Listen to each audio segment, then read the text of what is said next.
Matthew, welcome. Thank you for joining me. Well, thank you, Daniel, for inviting me. I have to say, I feel very privileged to have been brought on your podcast. You've had some amazing guests, and I just love the whole project of bringing ancient wisdom into a modern context. So, if I can help with that, I'm very happy to. We'll see. We'll see how far we get. Well, thank you. No, and I have to return the compliment because some of what you've been writing recently has been very personally helpful to me. And I should clarify, we've known each other a while now and have been engaged in writing in various forms for decades. And you've just launched a new project, the Toxic Workplace Survival Guy, who's sharing very handy tips on how to navigate difficulties in the workplace. And I was actually at a talk earlier this week where somebody was describing the Houses of Parliament, where she teaches mindfulness as the Wow. ultimate toxic workplace. Yeah. And Yeah.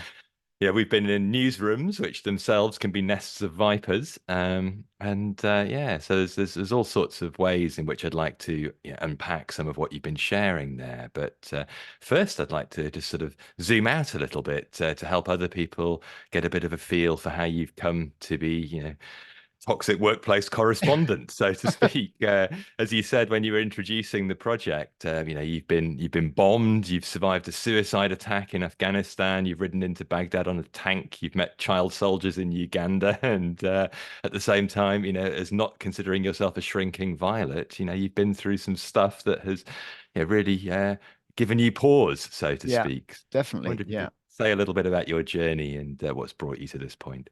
Yeah. Well, it's funny to think we did meet a long time ago now when we were both on the path of becoming foreign correspondents or international journalists. And when I was a teenager, that was really very much what I'd set my heart on. And I was very fortunate in that I was able to do that work for quite a long time. I spent 14 years overseas. I worked for big global media organizations, worked in Africa, Afghanistan, Pakistan, did some time in Iraq as well.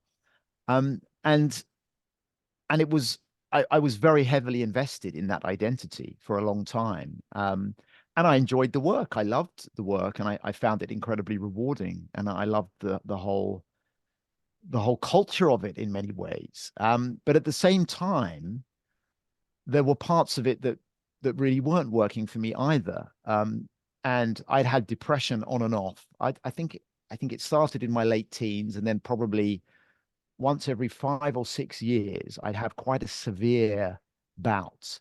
And the external trigger in each, or the story that I would be telling myself about why I was depressed would be quite distinct in each case. There would always be some sense of a personal failure, whether it was in a work situation or a personal life that was underlying it, a kind of story of failure.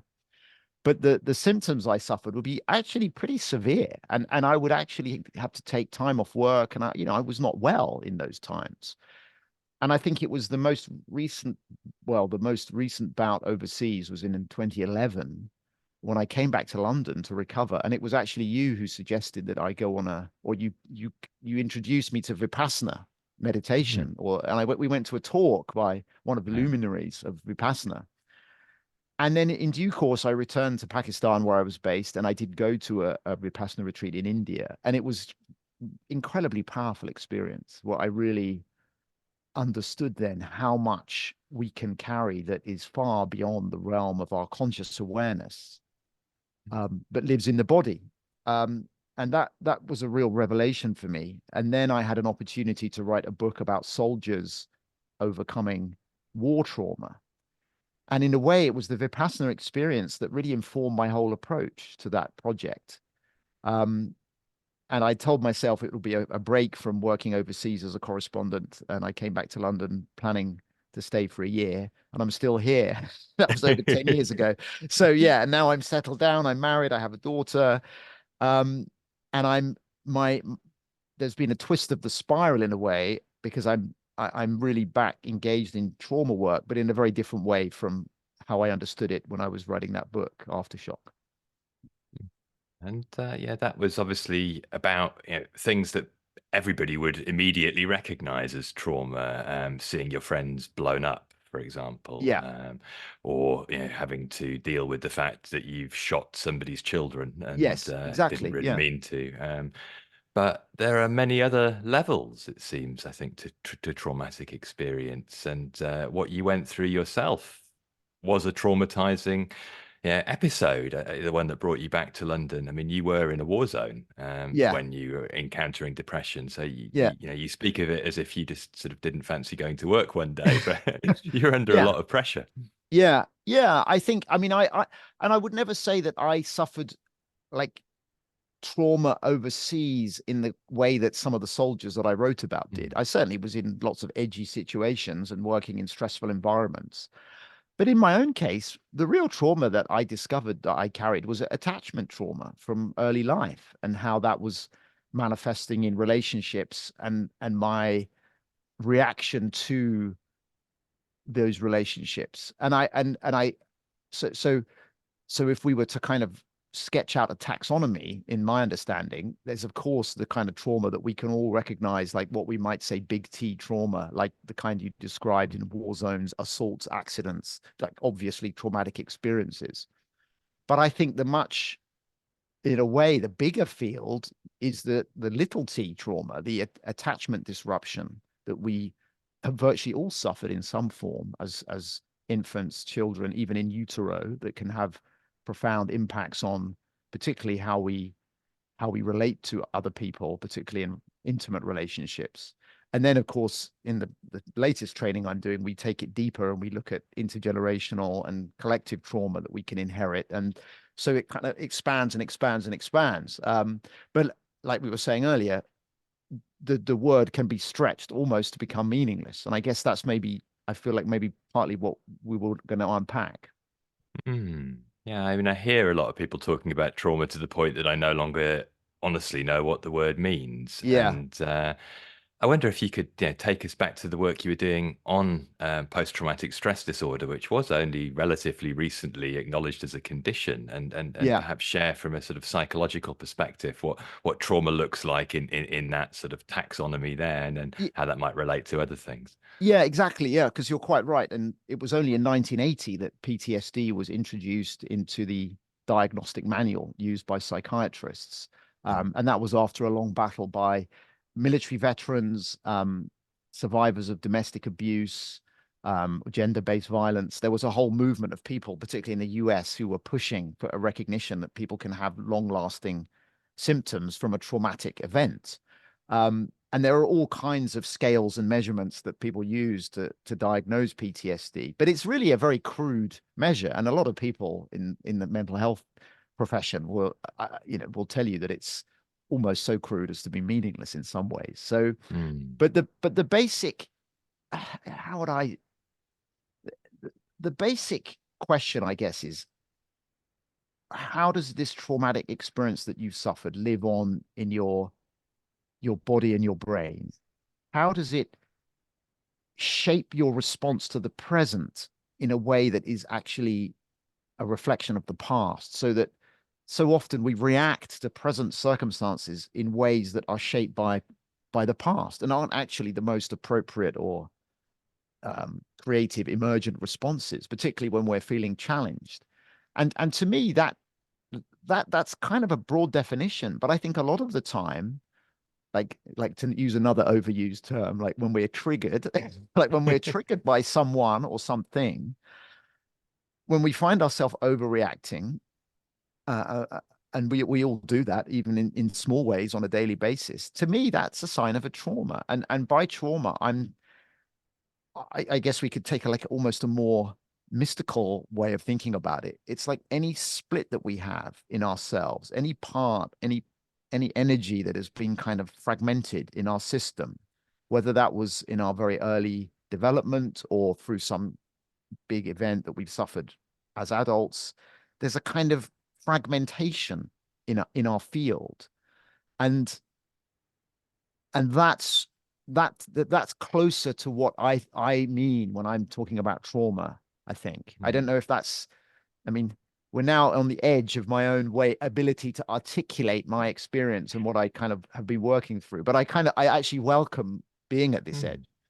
Well, I think that is the, as you said, emergent space, Yeah. because yeah, in some ways we're talking about things that defy verbal categorization anyway. They're subtle, and Mm, they can be understood experientially and perhaps verbalized in hindsight. But even mm. then, you probably know more about this than me. The work of Jung, as I understand it, Carl Gustav Jung, was to try to integrate these sort of dimensions of our experience of ourselves, to individuate in the sense of, incorporating all of the buried material that we don't Yes. want to know about. and Yes, exactly. The uh, shadow. uh, uh, Yeah. and it sounds almost as if what you're describing is that, through the process of difficult experiences, parts of us are, as you say, kind of fragmented, uh, that are the reason that some other subsequent experiences then come to touch us. And the more we can integrate those as part of our, I guess, owned sense of self, the easier it is to look them in the face in future and not be thrown off course. Or have I Yeah. misunderstood? Yeah. Maybe, and maybe I could like again riff a little further on that. Like, Please. I think, I think one of the core aspects of whether a traumatic experience becomes a lasting or becomes a source of lasting symptoms is whether at the time of that event you had somebody who could be with you, witnessing you, offering compassionate, like holding you in compassionate awareness in that moment of suffering or Mm. challenge or wounding that you experienced. And and that's certainly true for soldiers on the battlefield. I've seen that myself in that some of them are able to undergo horrendous experiences, but because they are cohered in a unit that that in a combat situation can be as intimate or much more intimate than a family system. The level of connection between these combatants can be extraordinarily intimate. When they're held together in that way, they can almost survive anything. And it's so often that the trauma occurs after they come home and feel some kind of betrayal by the organization that doesn't support them, which is more like what we would call moral injury. So, but I use that example because it's that having that compassionate witness at the time makes all the difference and makes a difference between whether we can metabolize an experience that feels overwhelming or whether we dissociate, whether we split off that part of ourselves that feels overwhelmed, repress it, push it down into our unconscious, and as you say, as Carl Jung pointed out, that's when it becomes a source of symptoms in our life, and that's why for very young children, they're so vulnerable, even in the kind of normal upbringing, because as parents we're not necessarily we don't we do our best, but it's very difficult to always ensure that a child has that level of witnessing when they're overwhelmed. Um, so, so there's so many ways in which that we can suffer this kind of fragmentation, this splitting, and push these parts down. And you're quite right. When we get triggered in later life by a situation that kind of somehow mirrors that abandonment or sense of failure or shame or whatever pattern it was in the original moment is mirrored in the present reality, all that repressed energy and emotion comes flooding back. And before we know it, we've said we've overreacted, lashed out, shut down, withdrawn. And to me, those are trauma symptoms. Mm. No, and that makes a lot of sense from the point of view of, addictive behaviors that are often Yeah, coping mechanisms that, exactly. sort of maladaptation to understandable difficulty. Yeah. Yeah, exactly. And that's I think it's a really important conversation because I guess I come from the perspective that I think like I see a huge amount of explanatory power in trauma in all these gradations that we're describing Mm. as to explain why as individuals we have the patterns we do, but also on a broader societal level why we struggle with so many crises. But I agree that in the kind of popular culture, the language of trauma is overused. It can be overused to kind of almost just mild inconvenience becomes Yeah. trauma, right? Uh, which isn't helpful because that can. There are people who argue that even the definition I'm using is is misleading, and there is a debate. I'm on one side of that debate, but from my perspective, overusing the word trauma in daily life sort of plays into the hands of critics who say the whole thing is kind of overblown. Mm. No, exactly. And that doesn't help us to process some of Yeah. these symptoms. And it's the processing, I think, that is, most of interest to me personally, having Mm. been through a similar journey to the one that you described, but also in my relationship to yoga. And my first real encounter with some of the theory behind what you are describing was around the time you were writing your book. And you mentioned to me a name that I was hearing a lot in yoga circles, that of Bessel van der Oh, Kolk. yes. Yeah. Yeah. His book, The Body Keeps the Score, really sort of popularized these ideas. And considering it's a fairly densely written account of psychological study, it's a surprising bestseller in some Yeah. ways. Yeah. Yeah. And it seemed to speak to that general awakening in popular culture, to the fact that there's something going on here. And yet I think he would be one of the first to say there's a limit to how far you can stretch this term. But also I think what was interesting to me, when you were writing your book, you were encountering that work through the prism of things that might help people to process uh, a difficult experience that they perhaps couldn't process verbally. Yeah. And so you Exactly. were looking in that book, Aftershock, at a range of different modalities, I suppose. And I wonder if you could just sketch out some of the others that seemed to be, on the cutting edge, that have wandered more into the mainstream in the last decade. Yeah. Yeah. That's right. Because in the book, Bessel van der Kolk makes this distinction between like what he would call a top-down approach to therapy, which is essentially talking, engaging the thinking, rationalizing, logical part of the brain, the neocortex, essentially, which would classically be cognitive behavioral therapy or almost any kind of talk therapy. And Mm, it does have its place, but he would argue, and a lot of others agree, is that the kind of the trauma reactions happen in different parts of our brain and nervous system, much deeper parts of the brainstem controlling our kind of primitive fight flight response. And the other aspects, such as freezing or even fawning, like these different reactions we have to stay safe, basically. And mm, so his argument is we just can't get to those by talking. We have to go through the body, which is what he would call a bottom up approach. And there's many schools of this kind of work. There's somatic experiencing, which was famously pioneered by Peter Levine, which was very much focused on working with the body.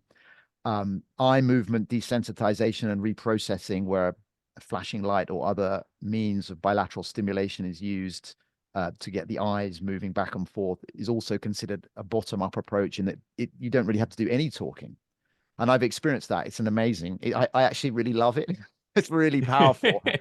What it does, it's almost like having a kind of, it's like a psychoactive substance. It really affects it really has quite weird effects. And my wife is a clinical psychologist and uses it, and we actually have a bar to do it, just sitting down here on my left. She hasn't done it on me yet, and I mean, even something like equine therapy, where you use the horse to kind of co-regulate your nervous system and almost as a mirror to your own inner state, is bottom up. Could you There's all explain how that works? So Yeah. how do you use a horse? Well, this is the cool thing, and I have experienced this myself as well. So, for a lot of people, especially those suffering really severe trauma presentations, even a therapist being in front of a therapist is really activating, especially Mm, kind of sitting in the classical like format of being in a room together. That's just not going to work. So for a start, being outside with a horse is already much easier. And the horse has evolved as a prey animal over 50 million years to be hypersensitive to the intent of predators and other animals. And so they have this incredible attuned ability to read humans. And so one of the exercises, which I've done, it's really funny, is a really simple exercise where you go to the horse and you try to get it to follow you without any reins or touching it, but you just try and get it to come with you. And the horse will read what in equine therapy would be called your level of congruence. So how far does your inner and outer match? So if you're Mm. relaxed, confident, friendly, benevolent, and you're feeling that inside and you're expressing that, the horse will follow you. But if you're full of something unexpressed, like you're full of grief or frustration or anger, and you're trying to be nice to the horse, but it's just it will know. It will just read you like a book. And so it's like a mirror. And then because I've done this, the horse would not respond to me. And I was getting more annoyed with the situation and feeling rejected. And it was actually bringing up all my attachment patterns around the Mm. normal human relationship. So, so you're able to kind of use it as a safe environment to explore in relate your how your buttons get pushed in a human relationship. But you know the horse is not actually judging you or going to hit back, or it's just looking at you like almost can't work you out. And then when you do kind of find that congruence and you get that connection, it's really magical. And because your nervous Mm. system is experiencing what real attunement actually feels like. I mean, there's way more to be said, but I hope that gives a little intro to how, Absolutely. like, Yeah. working. Like, I'd never had any affinity with horses, but I was like, wow, like this is a really powerful mirror for your inner state that responds to you regulating yourself. Yeah, And it's really cool. I remember you saying something at the time, and I may not have the language right, but it was something about the horses. It's a really big energy field, or Yeah, it's just. yeah, exactly. It kind of anchors you because it's so substantial. And I'm sure that if you measured its like electromagnetic field from its heart, probably goes like 20 meters. It has a kind of, it is like it is a presence that's very grounding. And particularly for people, for people who have like severe trauma, one of the main problems is being dissociated, is basically being out of your body. And Mm. so much of what the trauma work is about, and now we get into a more metaphysical conversation about like, what do you mean out of your body? Like, but just like parking that for now, it for me, it's about landing fully back in the body. And so having the horse there as a kind of anchor point, as this it is like having this energy field that you can be relaxed around can be really helpful for that process. So yeah, I mean, it works at so many levels, but I've seen how powerful it can be for individuals as well. Like it's, I mean, obviously the problem with it is it's like not super convenient to have a horse. Like you can't really have a horse just tethered up outside every NHS drop-in center. But if you can, yeah, if you can have an opportunity to do that work, I've seen that it can be really, really transformational. Thank you. Yeah, and there were other things as well that you were exploring that seemed to bring animals into the picture. I remember you telling me about yeah, really quite traumatized former special forces Oh yeah. people who would call on a power animal to Eh, help them in situations in which they might otherwise have lost it and caused major harm to yeah. somebody else in the room. Yeah, definitely, and that's drawn from the comprehensive resource model developed by Lisa Schwartz, a psychologist who's become a very good friend of mine. And yeah, it works on a similar principle in that we evoke an attachment figure, and through a CRM session, you would be kind of taken into a state of mind where you would be invited to kind of see what attachment figure wants to come and help you. And it can be anything. Like there was one special forces soldier I wrote about who had a Jaguar that Mm. literally he would take everywhere in his mind. This Jaguar would be present in the front seat of the car, running around with his dogs. It was his friend all the time. And there are kind of protocols where you connect with this animal or thing from nature. It could be, it's generally not a human. It's got to be something from nature that this works really well for this. Mm. And then you look into its eyes, you breathe with it, you kind of imagine the smell. And by doing that, the idea is that we're activating this sort of circuitry, so to speak, in the limbic system, the attachment system in the brain, and giving it an experience of attachment that helps to actually repair disruption that it may have experienced or lack of attachment in early life. So it's a way of rebuilding that capacity or awakening that latent capacity that has been damaged by the trauma. Thank you. It sounds at the same time as well the kind of ally that one could do with in a difficult work situation. Yeah, It is, and actually, I have to admit, I didn't when I was going through my difficult work situation. I actually, I wish I'd remembered to bring in some power animals, and I do. I mean, I do. I definitely, I do. I'm very open to the idea that we can call for support, shall we say, whether that's from power animals or other forces. And I do Mm. think resourcing ourselves in that way, like, really works, actually. Well, before we get into the toxic workplace some more, which I'm very keen to do, I'd just like to touch on one other area because I think it was sort of implied in what you were just saying there, and I think one level I'd like to salute you for getting this into the Financial Times of all places quite some time back. Charting your own experience on a psychedelic Oh, journey. yes. Headlined "A Lost and Found Weekend," if I remember The rightly. best story I ever wrote for the FT, definitely. Yeah. Yeah. So obviously, tapping into an altered perspective, let's say, on what it means to be in a mind and a body and Yeah. surrounded by other forces. And I wonder how that plays out in this process of healing trauma, because it was something that you touched on in your book as really just sort of the next frontier in a way of trauma therapy, and has obviously since then become something that's actually happening. Yeah. Yeah. So you mean, like, how does an understanding of consciousness come into this? Or Perhaps, but also perhaps if you might speak first of all, how your own experience of engaging with psychedelics. I mean, oh, I yeah. remember us Oh, as gosh, yeah. trainee journalists. I remember me chain smoking joints and you looking at me disapprovingly, and Yeah. suddenly we've come full circle. Yeah. Okay. So I love this. So I reckon there's three phases of my relationship to psychedelics, shall we say.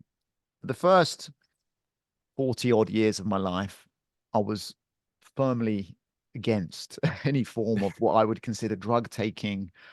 I was well schooled in the idea that any kind of drug, illegal drug, was inevitably going to cause you permanent harm. And I frankly was very judgmental about people who used drugs in any way. I thought it was for losers, basically, and a sign of a weak character. My Drugs for prejudice. mugs. That was my prejudice. That was my prejudice. I will own it. Um, and then I was back in London, and this is going back a few years now, as the sort of what's now called the psychedelic renaissance was really starting to pick up. The research was coming out on MDMA being used to treat trauma in the US among military veterans. Psilocybin trials were taking place in London and elsewhere. And there was this whole wellspring of interest in psychedelics and a lot of excitement about their potential for really helping people who were suffering from severe, prolonged mental illness. And I became very interested in this because I kind of started learning about this after I'd published or I'd finished the book. So it wasn't really within the scope of the book for me to explore this, but it came off the back of it. And I went to conferences, many talks. I got to know some of the leading people in the field quite well. And I was fortunate enough to have my own experiences, including the one you mentioned in the Netherlands at a legal psilocybin retreat in the Netherlands using truffles, magic truffles, and it was a beautiful, I mean, a beautiful experience. Now, uh, that's the second phase. The third phase of my kind of relationship with psychedelics is that I'm much more, shall I say, cautious about them than I was. In my own experience, I've had nothing but positive experiences, even though they've been at times really terrifying and challenging. They've always resolved in beautiful ways, and I'm so grateful for those moments. So I don't have any complaints.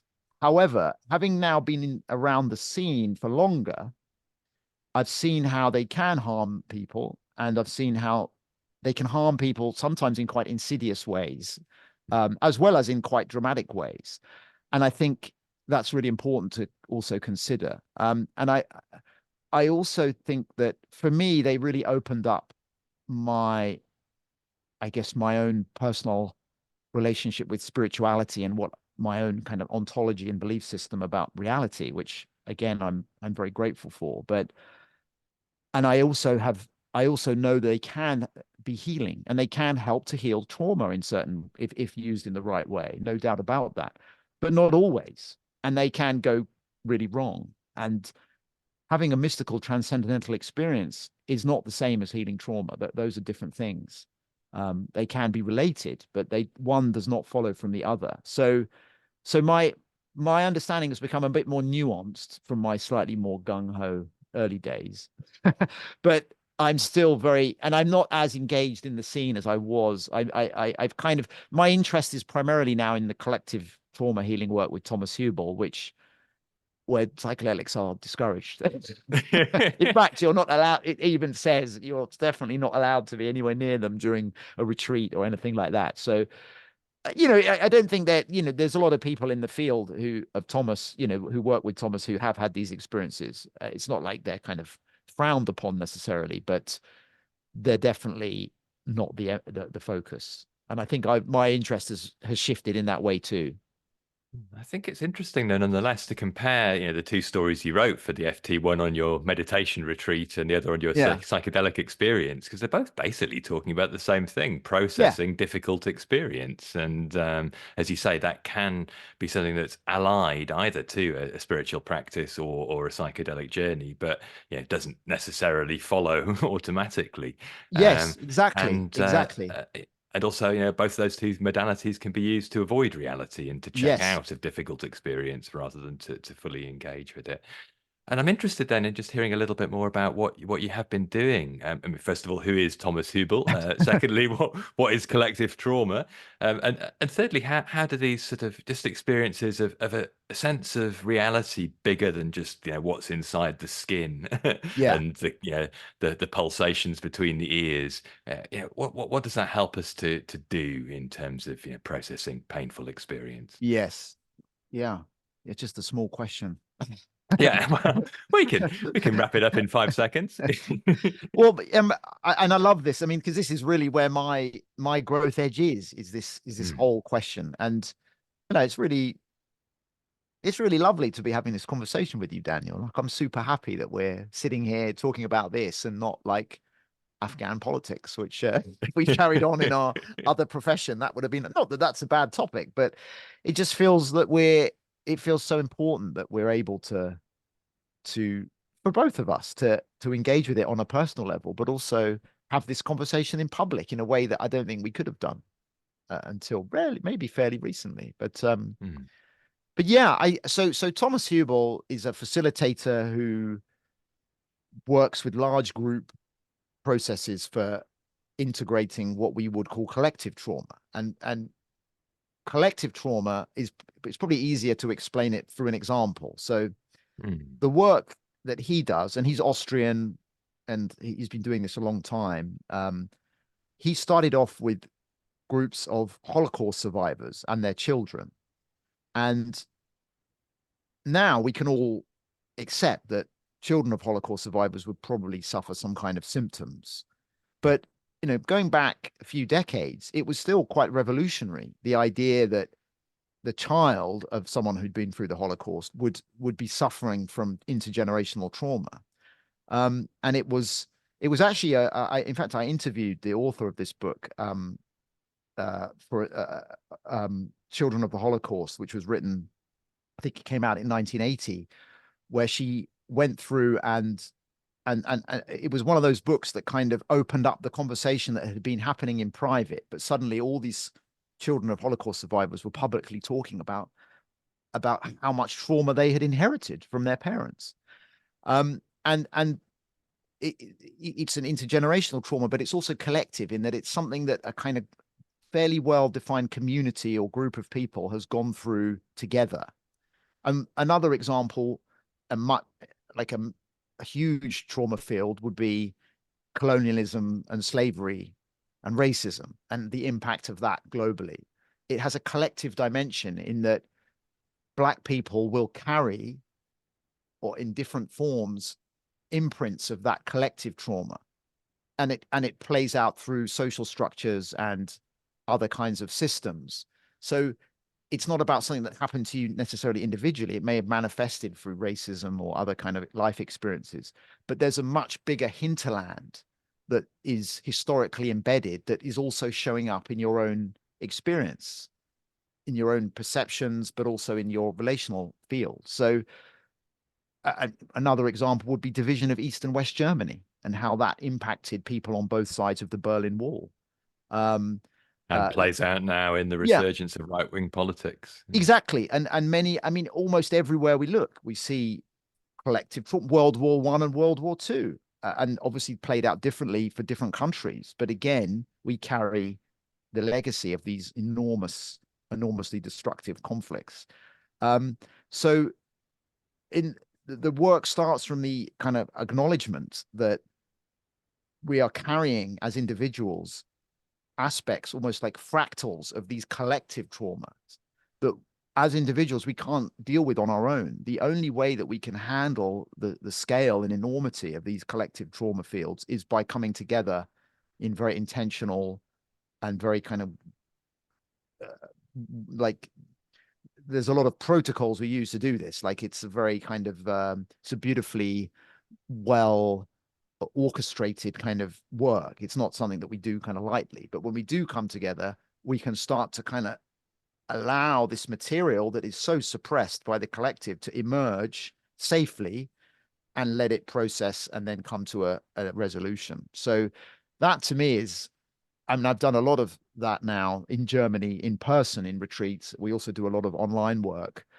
And I've just been blown away by what I've seen and witnessed and also what I personally experienced in that. And I feel that it is a real, it's where for me the trauma conversation is going now.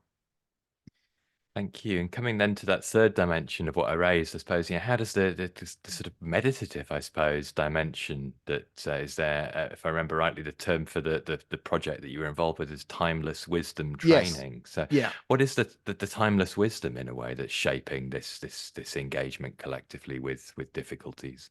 Right. Right. That's yeah. And this is again to explain this or even capture this is like like right on my edge. And in fact, we were at a retreat online a few weeks ago, and Thomas was speaking in German. He often speaks in English, but he was speaking in German, and it was being translated into English simultaneously. And some people were saying we can't follow what the translator's saying. And one of his staff who's been with him forever, a German woman said, "Look, I've been listening to Thomas for 25 years. I can't understand this." Like so sometimes we have to kind of absorb it and we don't always grasp every subtlety in a way that I could transmit accurately. But what I'll do my best. So with that Well, I caveat. wonder about your own experience as Yeah. well. It's less to do with what is being, let's say, top down Mm. put forward, and more with your Yes. sense of what's emerging and how that chimes with the experiences you'd had before you've ever even heard the name Thomas Hubel. Yes. Okay. I know that yeah, I love it. Yeah. So I guess we use several layers. We definitely recognize everything that say Bessel van der Kolk teaches or Peter Levine, that whole conversation we were having about trauma living in the body and Mm. uh, using process work and being fundamentally the core that the core of it is being in relation. It's allowing yourself to revisit the traumatic material or reaction while held in safe relation with other people. And we do that one on one with a therapist, but in the collective trauma work, we're doing it with 200 people holding you in safe relation, which, in our understanding, dramatically speeds up the processing. It's like having parallel processes in a computer. Having that group witnessing your individual process can shift your material in a safe way much quicker, perhaps, than when you're doing it like one on one. So there's a kind of power in the group dynamic. But that, in a way, is all still reasonably within the realms of, let's say, conventional understanding. But where the mystical perspective comes in is really thinking about trauma as a kind of disconnection from the soul, effectively. Like we would think about the soul as something that as a reality, like we assume soul, like that's just a starting point that we would have, and we would we would we would see the process of healing as all the things we've talked about, but all crucially reestablishing more of a connection with our soul and synchronizing with our soul and having a more felt experience of what it feels like to be aligned with our soul. And that to me is the most beautiful aspect of the work, because that has now become for me more palpably real than in the past. I've had glimpses of it, and certainly Vipassana cleared out a lot of what was blocking the connection, and psychedelics showed me that there is a larger reality, or that I can, at least in my perception. But what we're doing here is almost the really painstaking work of like anchoring that connection into the earth, so that what's coming down from above can land, be embodied, and change how we I know you, though you're not a fan of the phrase show up, so I'm trying to think of an alternative. But it kind of changes how we are, the choices we make, the way we Yeah. relate to people. And, you know, I I'm not I can't say that I've landed in a fully integrated version of my life, and maybe I never will. And I go through lots of doubts and moments of questioning, am I on the right track, and so on. But I do feel much more like what I'm doing now is more who I really am than anything I've done in the past. And whether I can make a living doing that, or how that, there's all kinds of questions still. Like I'm not saying I've got it all sorted, but I feel I have access to a part of myself that was hidden from me before. Mm. And that's really the goal of healing trauma. It's not just to get rid of something bad. It's actually much more evolving into who we're supposed to be, basically. That's in my Well, understanding. Yeah. as a sort of outsider to that process, and your friend, I can definitely say that there's an integrity to what you're doing now that's very much aligned with, yeah, the private Matthew I know, rather than the workplace presentation, or the showing up, as you Yeah. were putting it. And I mean, just to sort of give listeners a kind of window onto to where, I suppose, my objection to that term comes from. We've collaborated, facilitating small groups, not 200 people, but maybe a dozen, for men, Yeah. and bringing some of the skills that you've been learning in that training process, alongside some of the things I've been doing Yeah. yeah, basically bringing yoga philosophy to life, to try to offer an opportunity for people to come together and speak about their difficulties in life, on a very straightforward, everyday level. And I've seen the power of, particularly, being in a group of three, which I'd Yeah. never really Yeah. thought of, because it immediately creates a field in which, what one person is speaking, and double that many people are listening. Yeah. And the actual embodied experience of listening is something that seems to be part of the process that you've been schooled in, that is, very important, because it's not, an invitation to sort of wait for your turn to talk. Is to try and feel the resonance of what's being said. And that helps the person speaking to try to actually get into, a clearer sense of congruence, in the way that you were Yeah. talking about it earlier. And the success of the process is not in, all of us stepping up and saying, we've become the perfect versions of ourselves, or even that, there's some magic solution. We're just, guys living in 2023, 2024, as it is now, facing whatever it is that's on our minds, and being honest with ourselves. And, Yeah. and and that's really all it's about in the end, is being honest, and being Yeah. able to live with ourselves when we see the unvarnished truth, rather than it triggering, self-destructive behaviors to try and make it all go away. So that's what I see, you now embodying in what you're doing. And I find that very inspiring. And that takes me on to the toxic workplace survival techniques. This is, you were actually writing about some of that stuff in one of your recent newsletters, about being able to just tune into the embodied experience of what's going on, Yeah. while you're being triggered, Yeah. and perhaps keeping the mouth shut for a moment, while you just sort of, as you put it, protect your energy. Yeah. Basically put on some kind of, cosmic flak jacket, to withstand the assault to the nervous system, and just feel into it, rather Mm. than expressing it in any way. And that creating a bit more space in Yeah. which might be resourced to do something else. But that's already sounding quite abstract. I'd like to Yeah. come back to the real nuts and bolts, the nitty gritty. What is a toxic workplace? Because obviously, again, we're dealing with massive, scales of potential here, from sweatshop labor Yeah. to yeah, some of the situations you and I have both experienced that are definitely traumatizing, but we're relatively privileged and we're able to walk away from these things and to find other employment. I Mm. mean, it's not sort of a life and death situation, or even just being in a position where we're living on the breadline, where we're Mm. stuck in a 0 hours contract situation, Yeah. being abused without employment rights, without recourse to union representation. And yet, there is still something that is, I think, quite common now in sort of the capitalism of the 21st century, where the pretense of being looked after at work is not borne out by the reality of how people are behaving. So I Mm. wonder if you could say a little bit about what is a toxic workplace in Yeah. that context. Yes, that's a very good question. Yeah, I think,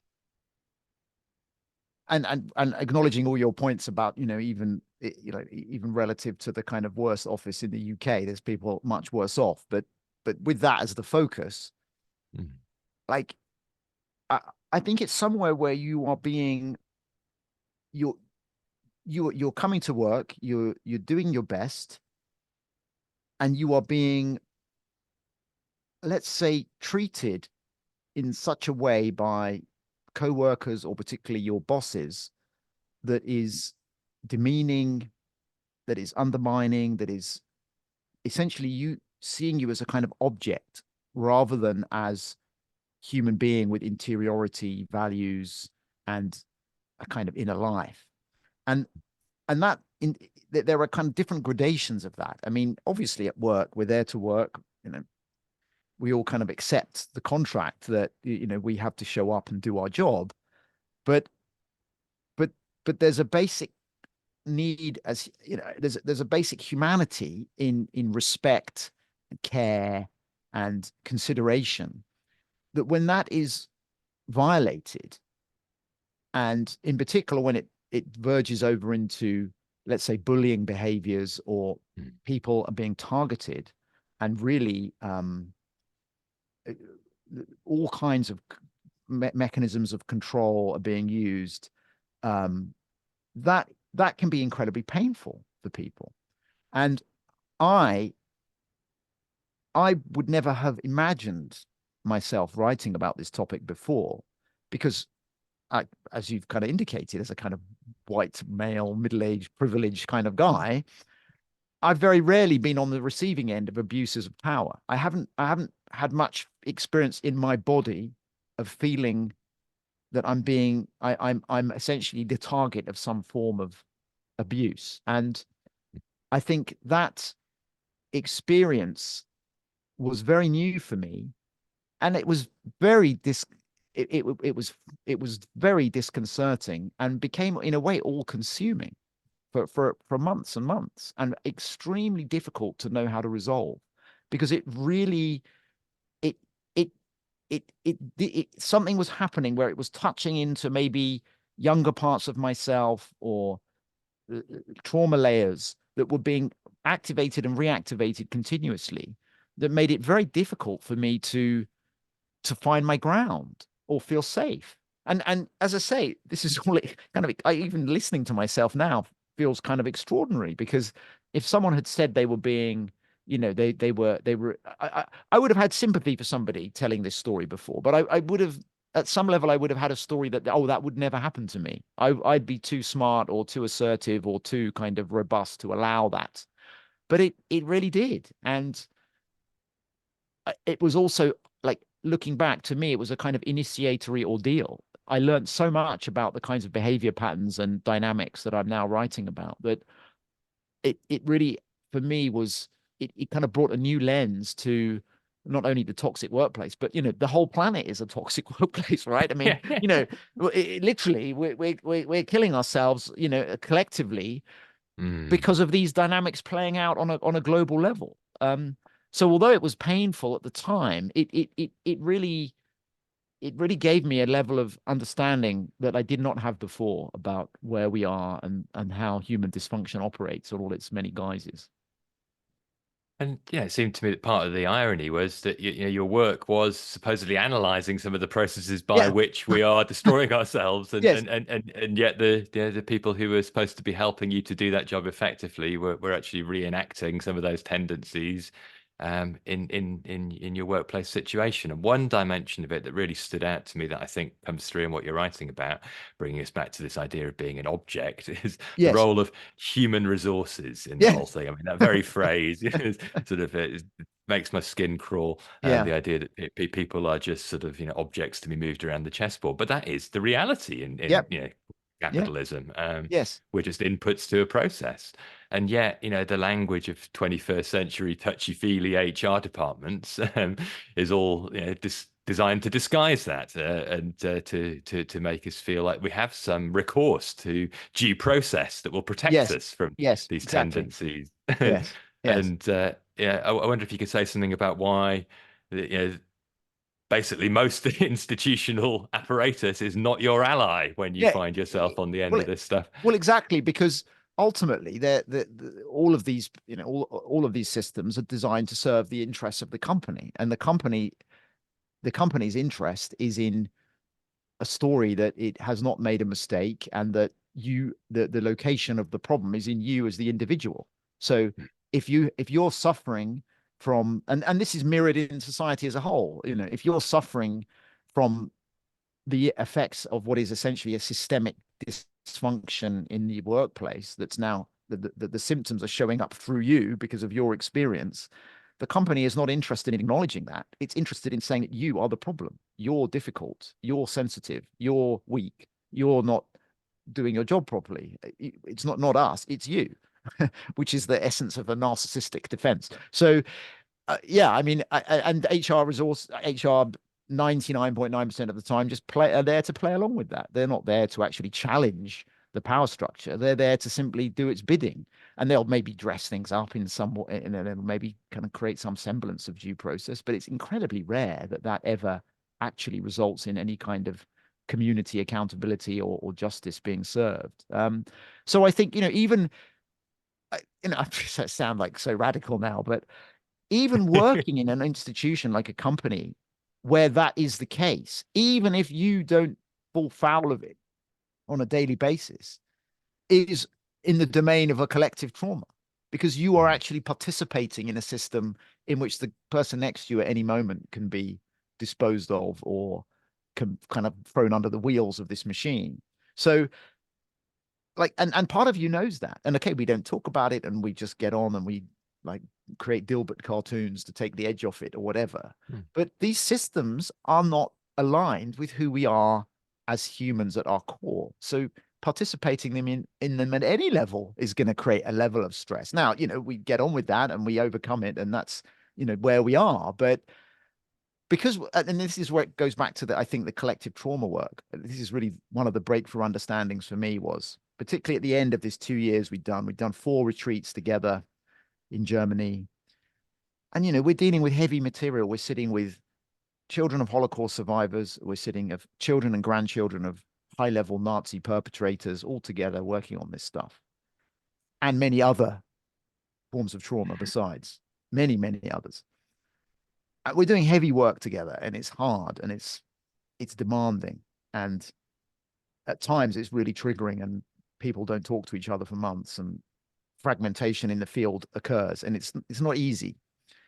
But when we reached the end of our last in-person retreat, and we had a kind of celebration that we self-organized together, which was beautiful, the level of connection that I experienced in that group was like nothing I'd ever encountered. It was, and it was safer than my own family, certainly safer than any office.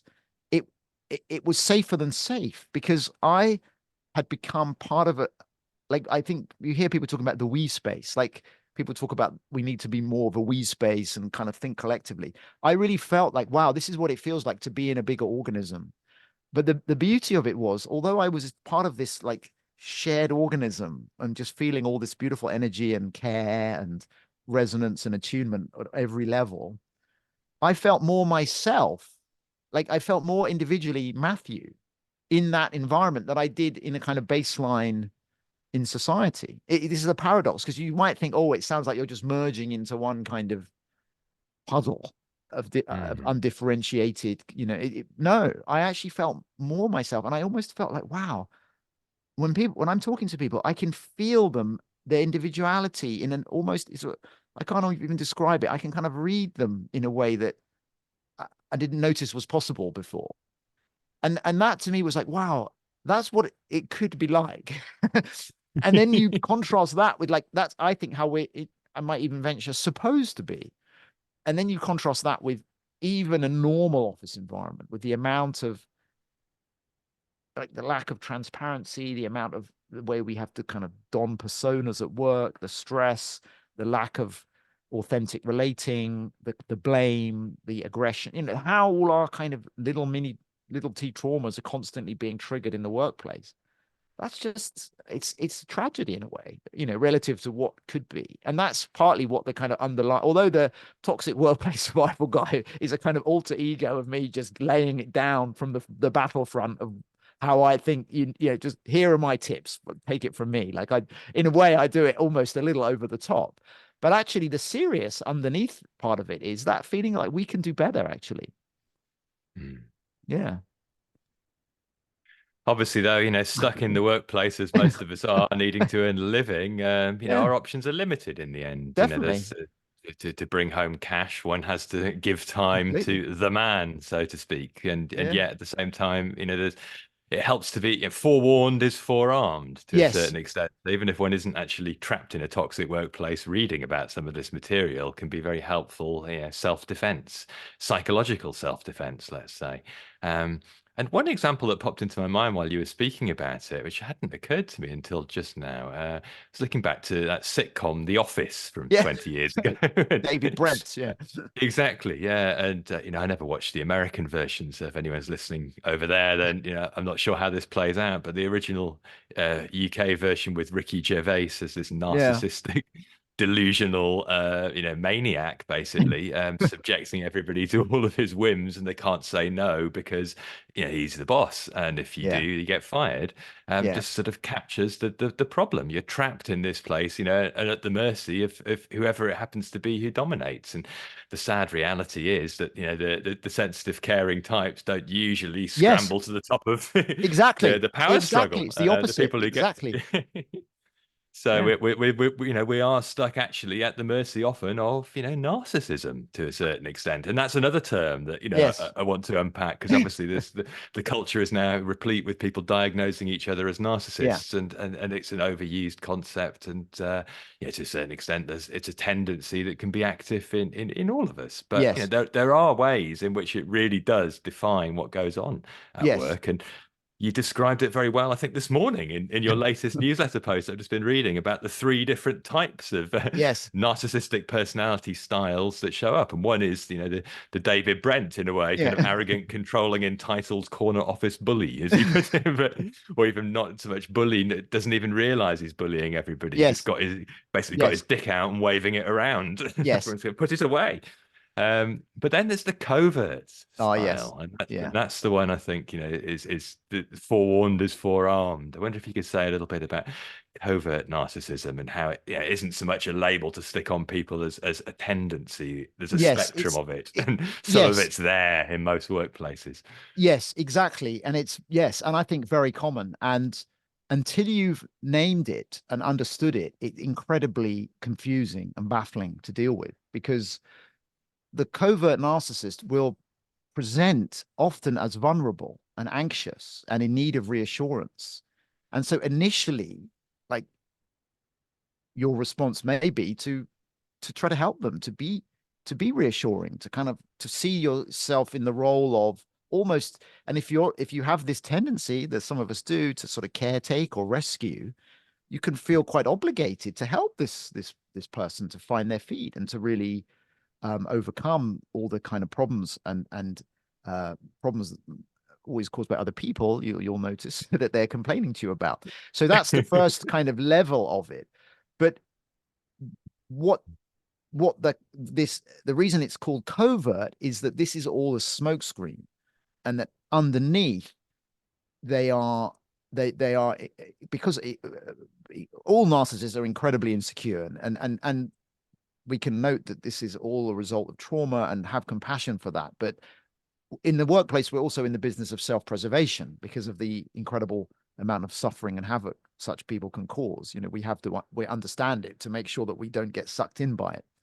But in the case of the covert, it will come through the covert narcissism will come through in controlling behaviors that are disguised, the backhanded compliments, or cutting you out of information, or changing goalposts, finding all kinds of quite subtle ways to undermine your confidence, and then ultimately cast you in the role of the bully. This is the ultimate play that happens.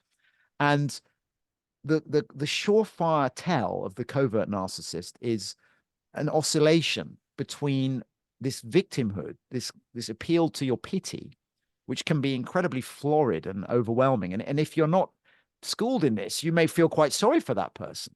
But when you are more aware, you'll see that as a big red flag.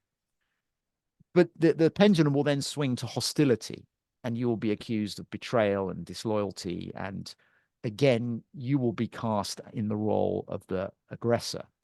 And the problem, because the narcissism is covert, it may be very obvious to you as the target, but not at all obvious to other people in the office. The David Brent figure, everybody can agree, is a problem, right? But the covert narcissist is much harder for other people to recognize. And because this style is also, we have covert narcissists in our families, and we all encounter them. Many of us have developed sort of adaptive defenses where we unconsciously almost avoid or don't see their behaviors. So it's almost like you can be the one person they're going, does everyone else not see this?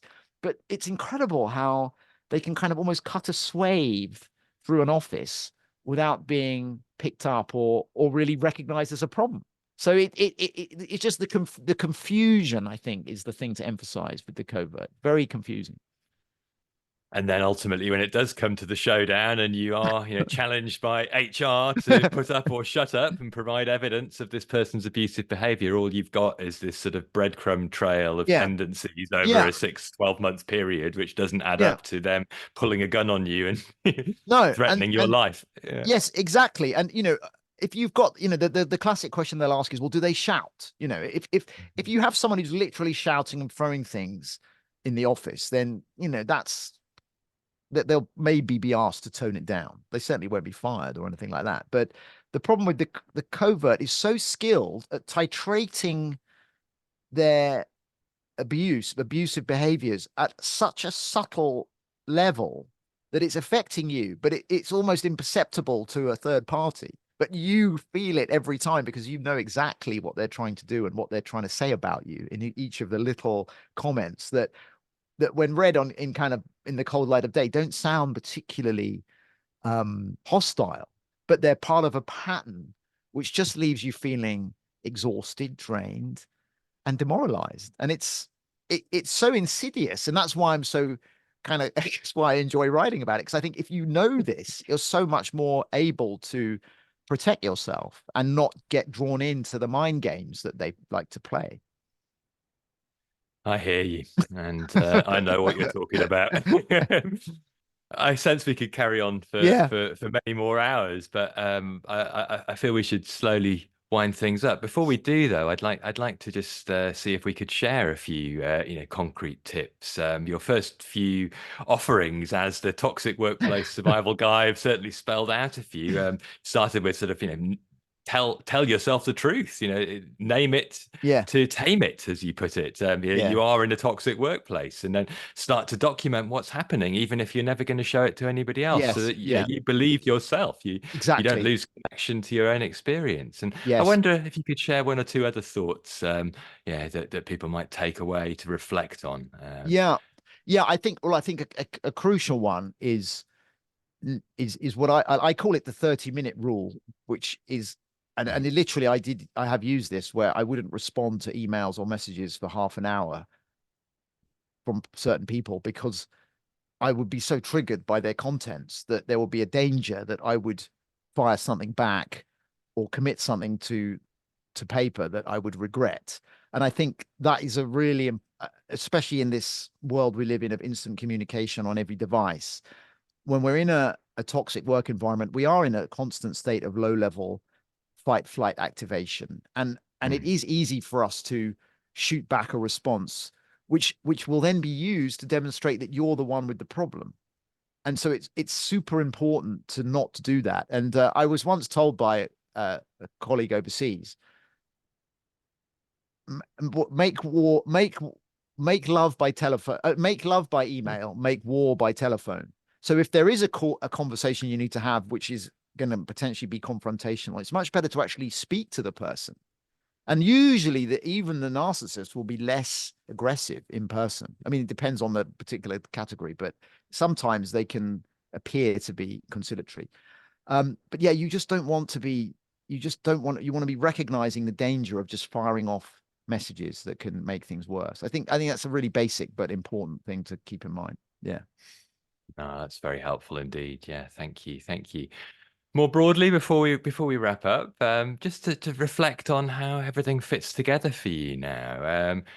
What would you describe your work as? I mean, you do have a day job. You work as an editor for an investigative reporting website. You do this trauma healing work. You sell your skills giving tarot readings. I You do. Yes. Yeah. facilitate men's groups with me. Do you have a job title anymore, or have you owned the fact that you are a man of many parts? Well, yeah, I love. Yeah, it's actually a really great question for me to consider because, in a way, I am in a process of trying to figure out what the answer to that is. And really, I guess at some level, what I feel is my calling is to serve this healing movement. And what does that even mean? I mean, that's maybe a whole nother conversation, but it's almost a movement in the almost energetically. There's like I really believe that individuals, even societies, maybe even whole planets, want to be healed. They want to heal. It's we stop it happening, but there's a natural movement, and I want to try to be the midwife and steward and chronicler of that process. I want to serve that movement. And it can be a literal movement of organizations, people, but it's also a movement in a kind of deeper, more subtle way. So everything I'm doing now is trying to align with that. And what that amounts to as a job title is to be confirmed. But I appreciate the question. I really appreciate that question. Well, no, thank you for engaging with it there on the spot. I did rather spring it on you, but I like the fact that it's always a work in progress. I've Yeah. come to question whether giving things a fixed title is actually that helpful. It's more of an orientation, and I Yeah. think the way that you Yeah. sum that up, it's a good guiding principle. It leaves space to grow into rather than Yeah. nailing Yeah. it down and feeling Yeah. trapped. Yeah. Yeah. Thank you. No, I've really loved this conversation, Daniel. Thank you. Really appreciate you Oh, thank you too, making the Matthew. space for me. I look forward to more from the toxic workplace survival guy and your many other incarnations. But no, thank you again.